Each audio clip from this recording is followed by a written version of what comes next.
I want to continue where I left off last time and think about why it is that it's important to rethink and reinvent social theory. As I tried to suggest last time, there are many serious flaws, problems with classical social theory. And certainly many sociologists have basically given up on the project of social theory.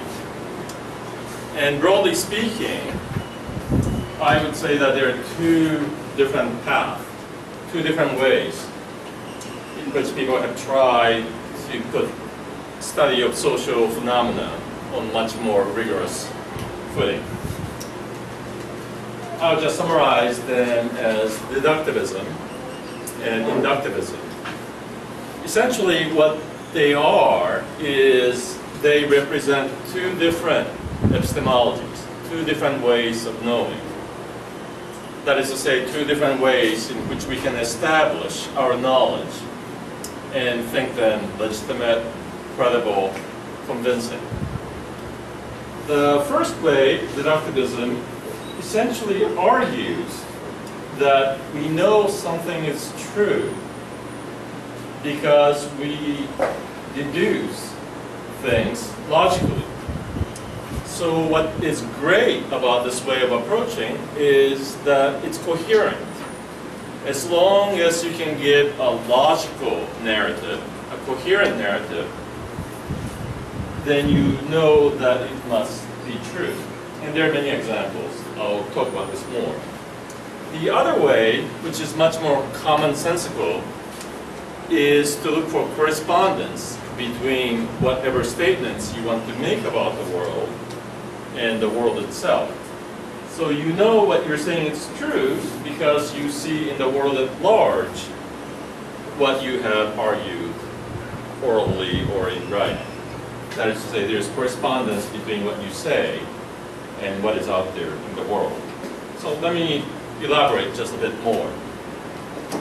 Deductivism has been the dominant approach in science because it was very successful in physics, chemistry, and other natural sciences. In the human sciences, of course, you have a very long history. Thomas Hobbes, who wrote Leviathan in 1651, basically argued that reading Euclid's geometry convinced him that the way to arrive at truth in matters political, in political philosophy, was to make very rational and logical deduction from incontrovertible, that is to say, irrefutable assumptions. So you argue essentially along the line of, we know everyone will die, all men, all human beings are mortal. If Socrates is a man, or human being, then we know that Socrates will die. Okay. So this is the way in which deductivism works.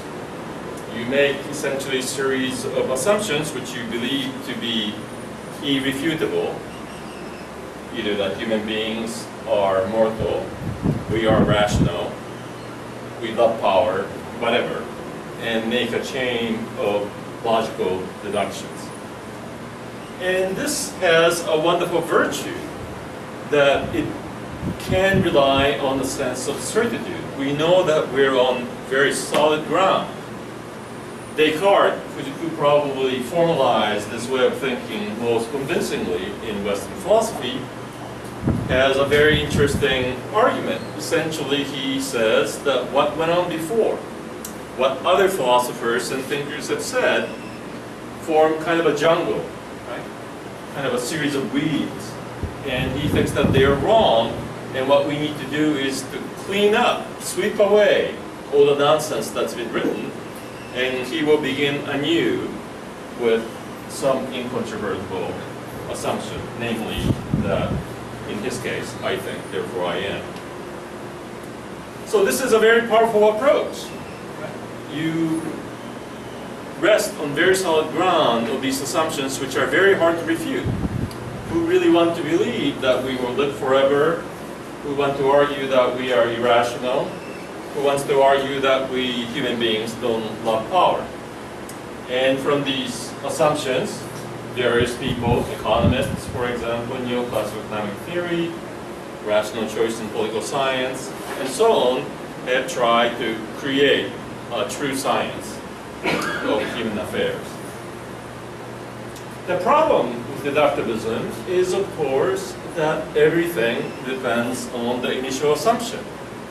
For a long time in the West, people believed that Euclid's geometry was irrefutable, that it had to be true. But we know now that if you take away one assumption, namely the fifth assumption, from his elements, that the whole edifice, whole building that he created falls down.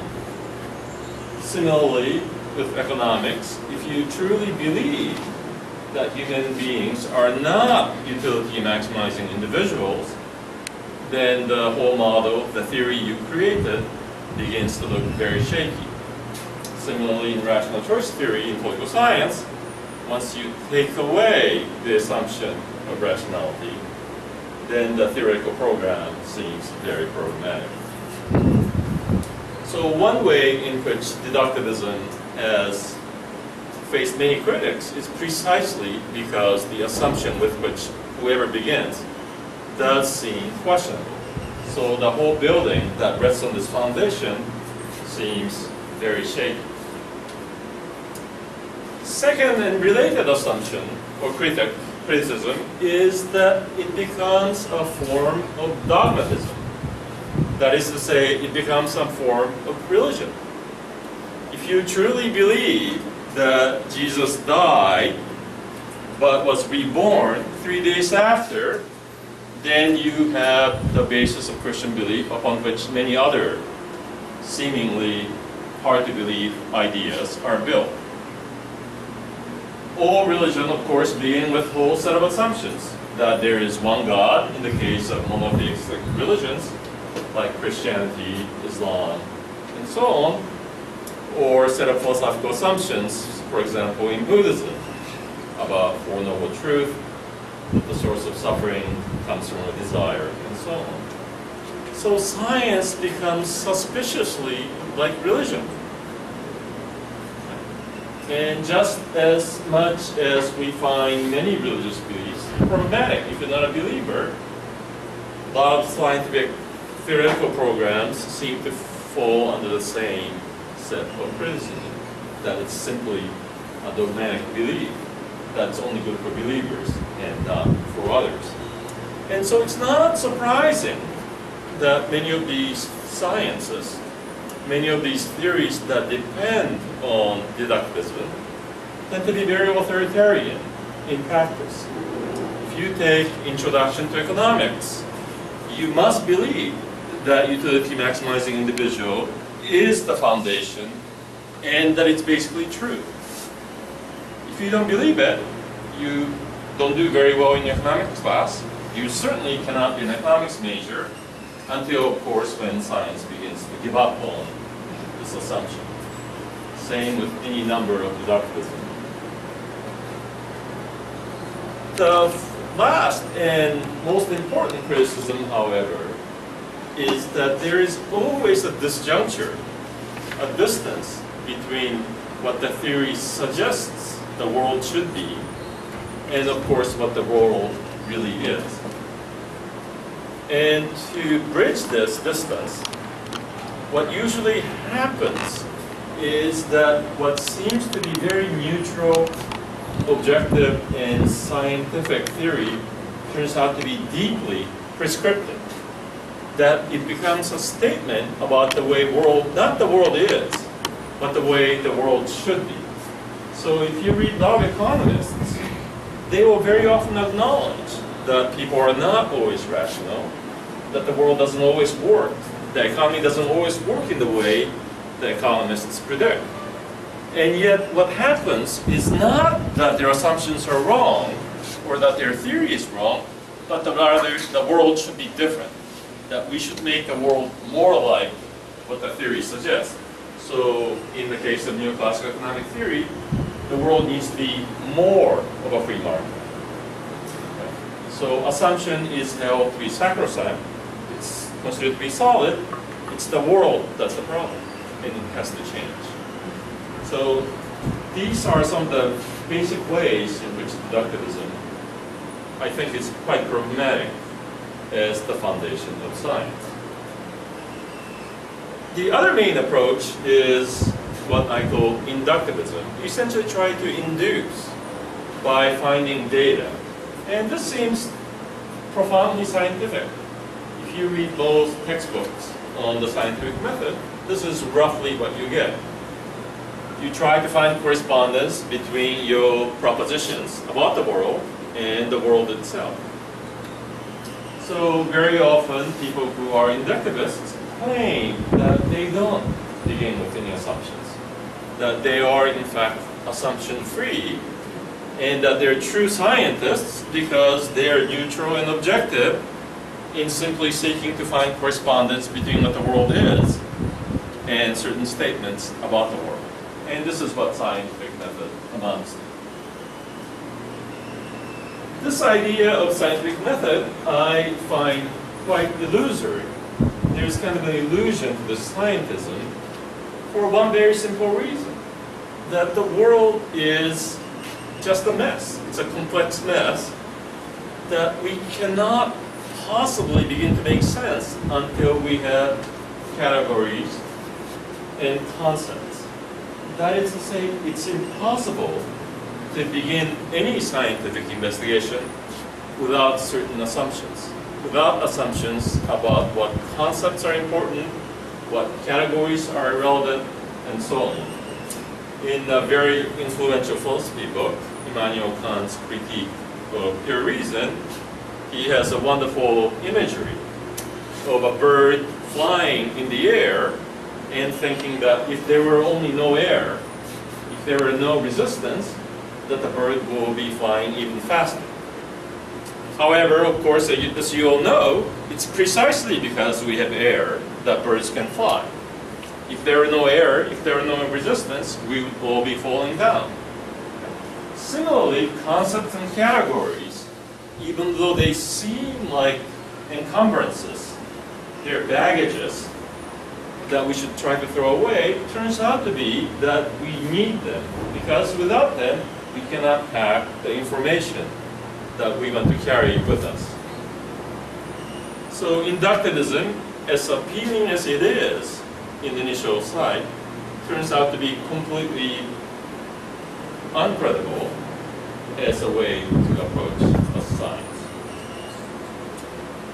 Second, and much more controversially, meaning that a lot of people don't believe what I say, but I believe it to be true, that the illusion of inductivism is also something about the illusion of feeling that you're being objective and neutral precisely because you believe that you're just trying simply to find correspondence between the external world, the world you're studying, and what you're writing about.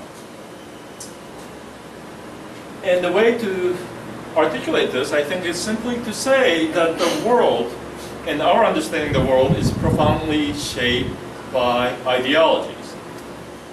That is to say, we have a lot of wrong ideas from the past with which we view the present. So for a long time, in the case of American sociology, American sociologists engaged in what we would call racial science. Essentially, they were trying to measure how African Americans or black people were inferior to white or European Americans cognitively in terms of intelligence, and more surprisingly from our vantage point, that they were inferior even physically. That they argue, these racial scientists, that white people are much more stronger, they could run faster, jump higher, and so on and on. And what's interesting, of course, is that they gathered a great deal of data, in many cases actually proving that indeed white people are more intelligent, white people could run faster, white people could jump faster. What they forgot, of course, is that that knowledge, that reality, was a product of a particular time and place, which was marked by racism and racial discrimination.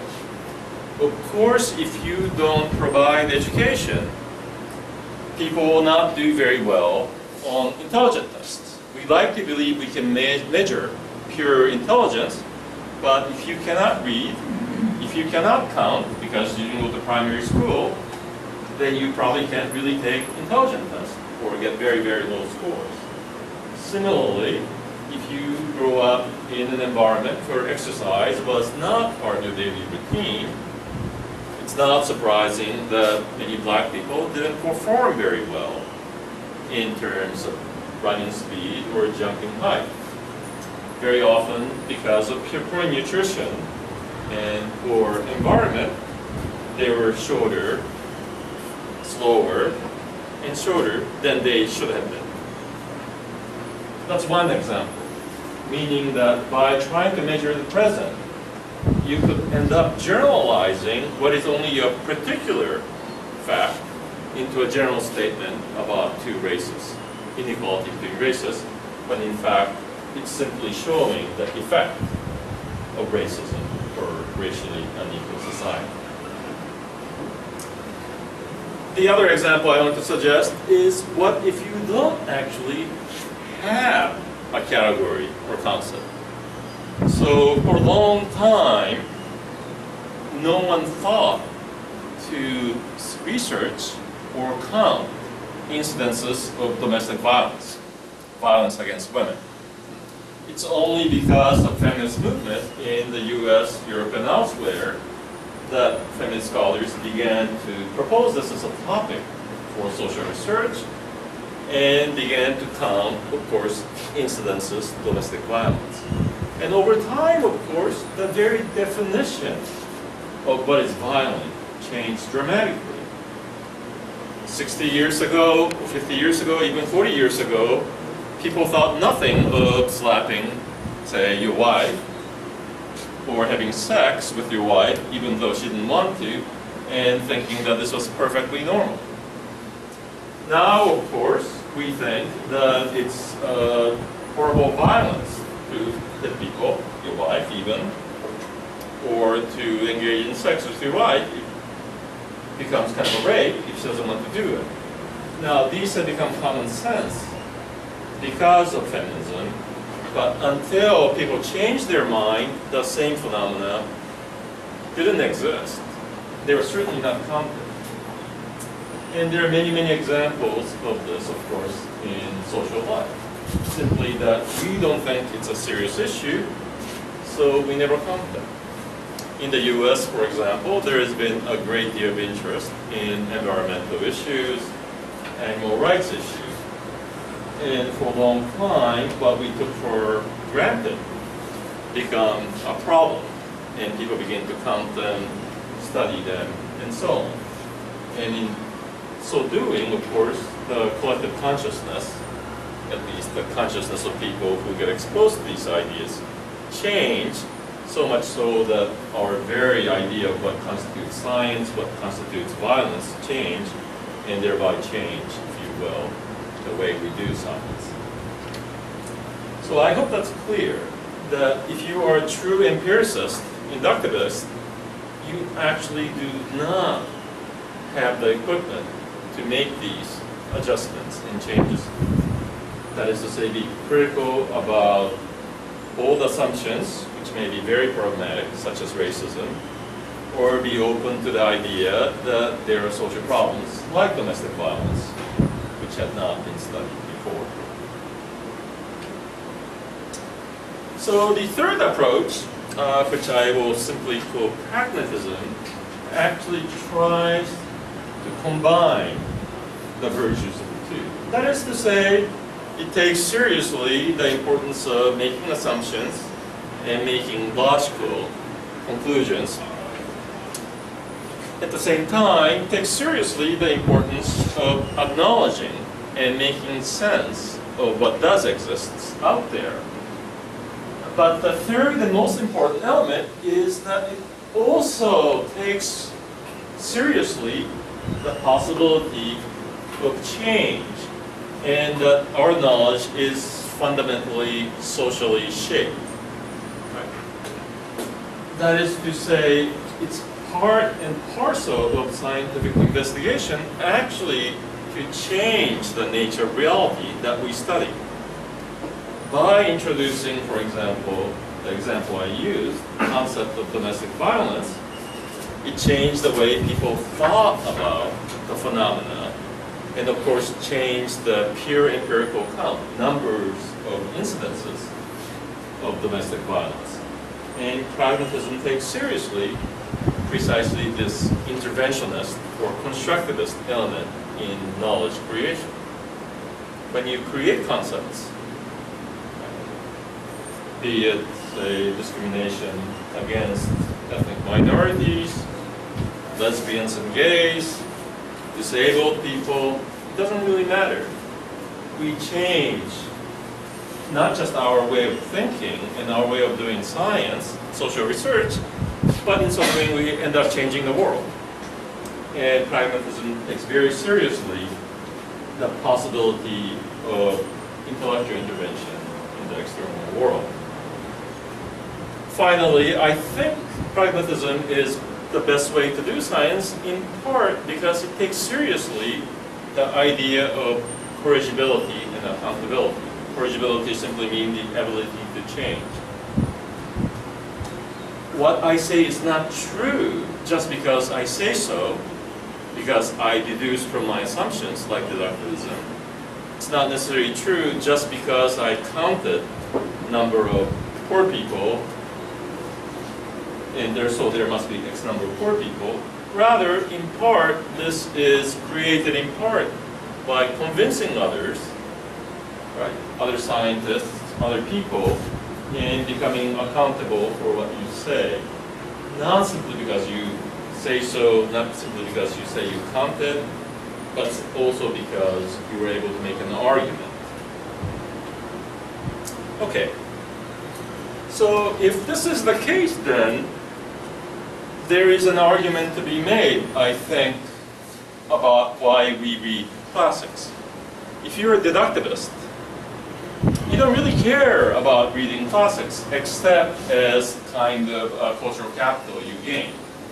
So if you're an economist today and believe in neoclassical economic theory, they may still read Adam Smith or David Ricardo because it seems more erudite and seems like something you can show off to your students that you've read these classics.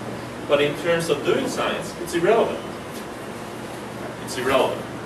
Similarly, if you're a true inductivist or empiricist, you don't really need to read anything. You just go and do research. You may want to cite people who've done similar research, in part because you have to be practical and get your paper accepted, but fundamentally, you don't need to read anything. Pragmatism is very different because it takes seriously that intellectual endeavor, like the world at large, is at least a legacy of the past. We think the way we do in part because of the books and articles people have written in the past. There's a kind of a quip. Mark Twain, the American novelist and humanist, said that a classic is something people don't read. You call something classic, and people kind of say, oh, this is a great thing, like Confucius, but no one ever reads Confucius, right? Something like that. A lot of Christians in America never seem to read the Bible. But, they say, Bible, truth. But I think the reality is much closer to what the American-British poet T.S. Eliot said. Classic is essentially what we know, because it's the crystallization of what people have thought. So that's one reason to read classics. I actually don't like the way most sociologists teach social theory or sociological theory, because they take classics a bit too seriously. That is to say, they create this canon of great words, and they worship it. And we know they worship it because in many ways all they do, theorists today, is to either write intellectual history, which is fine, or write commentaries, which is also fine. But that's not really doing social research. It's not really moving our knowledge of the world forward. We know more about Marx or Weber, right? We read their biographies, intellectual contexts, the kind of people they liked or didn't like, what kind of food they ate. We know lots of things. We know about Marx and Weber's love life. A lot of it's not that interesting. Most scholars say boring, romantic lives. So they're busy studying. Anyway, but I think it's also problematic because the canon is in many ways kind of an accidental construct. I think I mentioned briefly last time that if you go back to books on social theory or sociological theory written 50 years ago, there's just a whole series of authors that most of you have never heard of and probably will never hear of in your lifetime. It's actually a product of particular circumstances that made Marx, Weber, and Durkheim into kind of a holy trinity. Right? And as much as I think they're important, there are many others who, of course, are just as important, or almost as important. People like Georg Simmel, whom by and large we don't read anymore, Norbert Elias, who's very widely read in England, but not in the US, and so on. Secondly, I think this form of scholasticism has a very conservative effect. Conservative not politically, has nothing to do with politics, but just intellectually. That you begin to believe that all that's important has already been said. So it's a bit like being religious. Right? When you are a good Christian, or Buddhist, doesn't matter, your job is not to create new religion. Right? You learn and you practice. Similarly, many people who really like social theory today practice this form.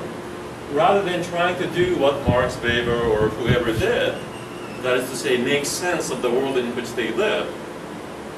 Obviously, industrial capitalism was in its early stage when Marx wrote Capital. Similarly, Max Weber was deeply engaged in what was going on in Germany and elsewhere.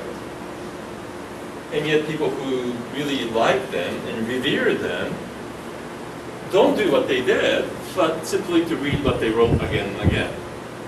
So it's a form of intellectual worship, but that becomes a form, I think, of intellectual conservatism. You really just rehearse the same thing over and over again. There's a way of thinking that Taco Parsons actually believe, and actually Jürgen Habermas does too, that like Hegel, you can arrive at truth by tracing that movement of thought. Right? Parsons in Structure of Social Action, or Habermas in Knowledge and Interest, Knowledge and Human Interest, try to read through the classical works and try to arrive at the truth by reading through these classical canonical texts. I find that to be too religious, that you have to actually believe that the movement of ideas is essentially the movement toward truth. It may be true, but there's no particular reason to believe that it is. It may just well be that, say, Marx and Weber were completely wrong, and that we need to really re-understand the past, and therefore they're not very good guides for the present either. So, if you ask people why read classics, people give you different answers. One is just a form of ancestor worship. And in sociology departments, if you try to get a PhD in the US, this is the main reason. Right? We honor our ancestors. Second, and just as important, is that it turns into a form of cultural capital. That it seems more impressive if you say there's a great deal of class reproduction in capital society. So today, be it France or Taiwan, it seems more impressive when you can refer to Marx or Weber, and certainly even more impressive if you can by Pierre Bourdieu or any number of fancy French theorists. And so there's a sense in which it's just showing off that I am educated, I am smart, and therefore you should listen.